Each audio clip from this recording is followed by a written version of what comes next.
Hey y'all, it's Heather and welcome to Compassion is the Secret Ingredient. Today I'm going to be making my creamy tomato soup better. The original creamy tomato soup recipe was really good. It lives on my blog to this day. However, I thought I can simplify it and I can make it just a little bit better with a couple of little tweaks here and there. So that's what we are making today. Okay, so let's get started here. On the stove top behind me, over medium heat, I have 4 tablespoons of vegan butter and 1 tablespoon of a neutral oil. And I have added to that half of an onion that I diced up. You don't have to be too particular on how you cut those onions because everything is going to be pulverized and smoothed out later when we use our immersion blender. So just get those in there and get them cooking down. I am going to go ahead and take the lid off. I only had the lid on so you could hear me talking. Okay, so the onions have been cooking back here for about 5 minutes. They are just starting to soften and get maybe just a little bit translucent, a little bit brown.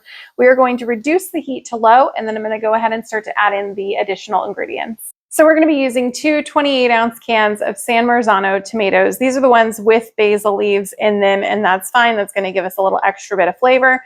You want to make sure that you retain the liquid. Do not drain out the liquid. That's flavor too, and we want to keep all of that goodness. We also want to make sure that we're using actual San Marzano tomatoes and not just some random other whole tomato. The reason being is San Marzanos are less acidic. They also have fewer seeds, and overall they just taste better for a soup. And the reason why we're using whole tomatoes is because they break down much smoother into a soup. Okay, so I've got my tomatoes here and I'm just very carefully adding them into our onions. Okay, so I also went ahead and opened up my can of tomato paste. We need about 4 tablespoons of tomato paste added to that mixture. 4 tablespoons is going to be just a little north of the halfway point. This whole can itself has 10 tablespoons in it. You can just eyeball it. You do not have to take out something and measure all of this out. It's not worth it. Just get as close as you can. I'm also adding in 2 cups of vegetable broth. Next up, I'm adding my fresh garlic. This is just pre-minced from Costco. I buy it in the really big jar.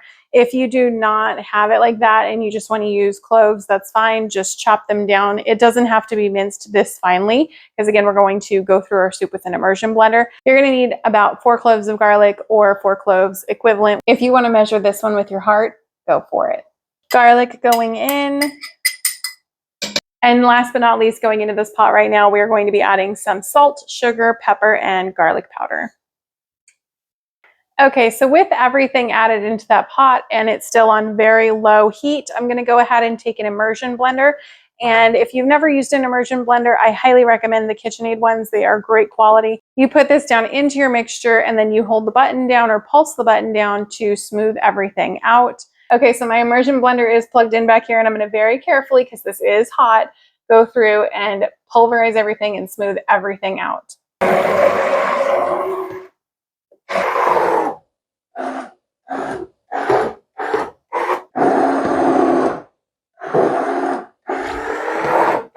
Okay, so with my soup fully smoothed out here, I'm going to go ahead and increase the heat ever so slightly, and I'm going to bring it up to a simmer. Once I see that it is simmering, I'm going to put the lid on and let it simmer for 30 minutes. My soup has been simmering away on the stove. I'm going to go ahead and add in now my vegan cheese. If you're looking for product recommendations such as vegan cheeses, I highly recommend you check out the Things I Love section on my website.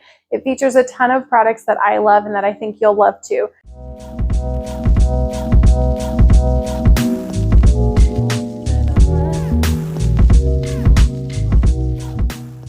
Okay, so the vegan cheese has been melting down. I'd say it's about 80%, 90% melted.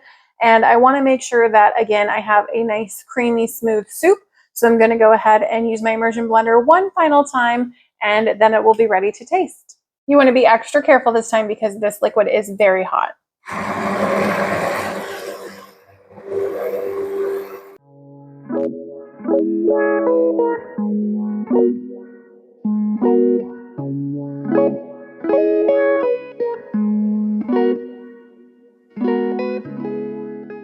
Okay, y'all, so this soup has been cooling down ever so slightly. That way I can taste it without scalding every square inch of my mouth.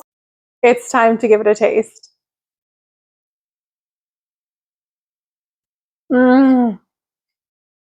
You still have that tomatoey tang that hits you kind of at the corners of your mouth, but then it has that really great creaminess that has been brought to the table with that mozzarella.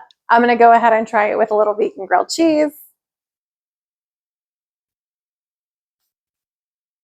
It is absolutely delicious on its own, but with that vegan grilled cheese, pure deliciousness. Well, I hope that you've enjoyed watching me make my creamy tomato soup better than the original. Be sure to like and subscribe, and remember that cooking with compassion can taste pretty damn good.